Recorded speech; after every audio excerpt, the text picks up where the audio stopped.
guys, I am Abeer. Welcome to my channel, and this is day 3 of the 7-day Python masterclass that I'll be teaching you. So today's topic, number 1, comparisons.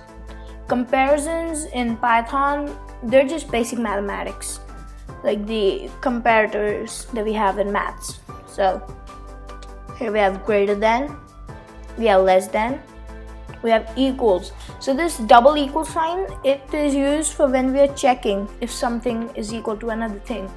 So let's say we have 5 equals 5, okay? If we write it with a single equal sign, it means that we are assigning the value 5 to 5. And this should give us an error, cannot assign to literal. The rule about variable names starting with the number, this comes into play here. If you want to check if 5 is equal to 5, we do 5 double equal sign, then 5. This should return true. So this double equal sign basically means that we are checking if something is equal to another thing. Same thing we can do for variables with the double equal sign. Then there is equal to, just use for assigning variables and all that. Is not equal to. So this is for when we want to check if this thing is not equal to another thing, and it is an exclamation mark and an equal to sign. So if we were to do 5 is not equal, so exclamation point then equals mark equals. 5 is not equal to 10, we print that, we hit enter, it gives us true because 5 is not equal to 10. This gives us true boolean value. Greater than or equal to. So greater than or equal to is used to check if something is either greater than or equal to that. So that's why we have the greater than and equal sign. So if we have 10 is greater than or equal to 5. So this would return true because it checks both of these. It says 10 greater than 5, true. Same way we have less than or equal to.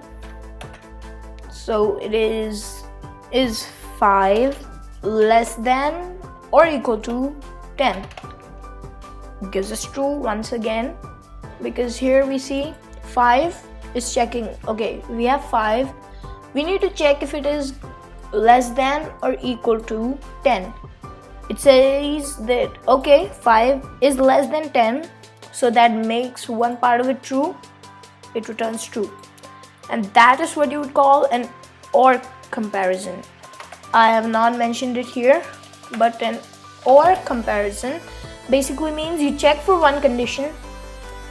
If it is true, we proceed. If it is false, then we go to the second condition. This is more used in loops. What we just wrote right here, we can write it like 5 is less than 10 or 5 is equal to 10.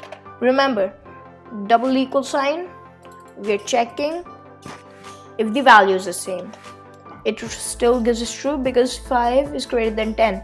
And the thing about the OR conditional is if either one of the conditions is true, it gives you true as an answer. Whereas there's the condition known as AND condition, and that only gives us a true if both of the conditions that we have there are true. So if we were to do 10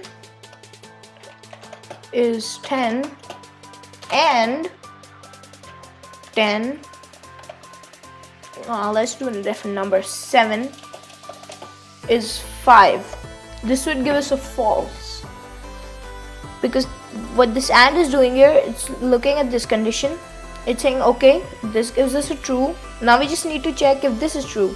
It sees that this second condition that we have is not true because 7 is not 5. 7 is 7 and 5 is 5. So it says no, both of them are not true. So this code that you have written, it is false. Now if we were to do 10 is 10, 10 is 10 and 7 is 7. That should give us a true, and it does because this condition is true, so is this condition. So those are the comparisons that we have in Python. Next is variable swapping. So you can see var1 is banana, var2, you can just read this flowchart. I'll just write code on screen to show you guys. So let's say we have a variable called var1 is apple. It's a string apple within double quotes. Okay, variable 1 is apple. Let's make another variable, variable 2, who is kiwi.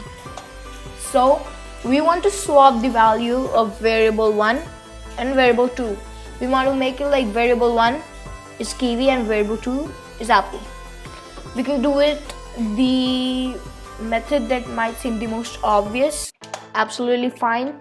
If we do var1, boom, gives us kiwi. We do var2, gives us apple. But this is used only when you know the contents of the variables that you are swapping. Let's say you don't know the contents of the variables. Then there is the more efficient method to do this. It's known as variable swapping. Now, what if we don't know the values, that we don't know the fruit 1 is bananas, fruit 2 is blueberry.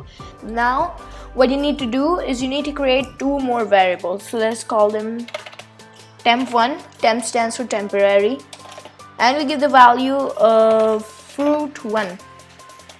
Hit enter, no errors. We do temp2 is the fruit 2.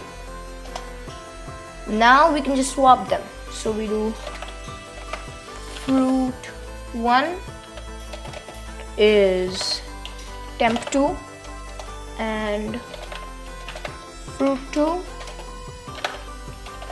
temp1. See, this absolutely works.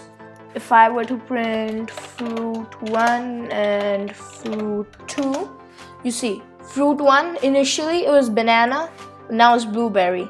And fruit 2 initially it was blueberry, now it's banana.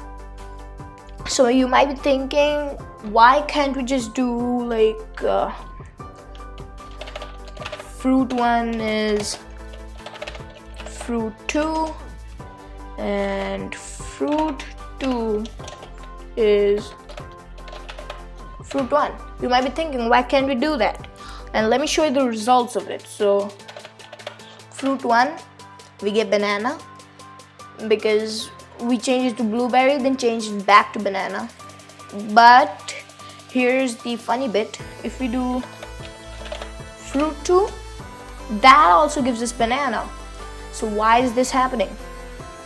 So right here, this fruit 1, after this variable swapping, it has the value of blueberry, and it's saying that assign fruit 1 the value of fruit 2, which has the value of banana.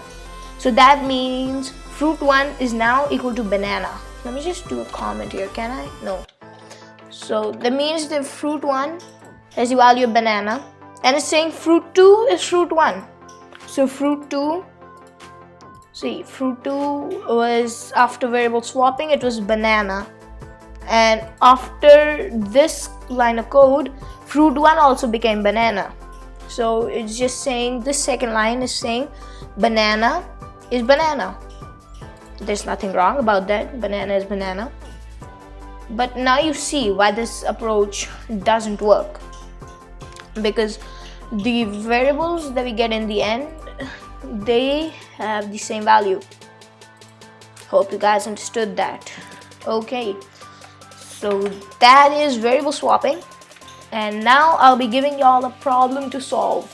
Let's say you have 4 variables. You need to swap them in the following order. Put in this order only. Don't go like, I'll just do 4 is 1 first. No, do it in this order, okay? So that is it for this video. Hope you guys enjoyed. I'll see you with the solution in day 4 of the Python 7-day masterclass. Hope you guys enjoyed.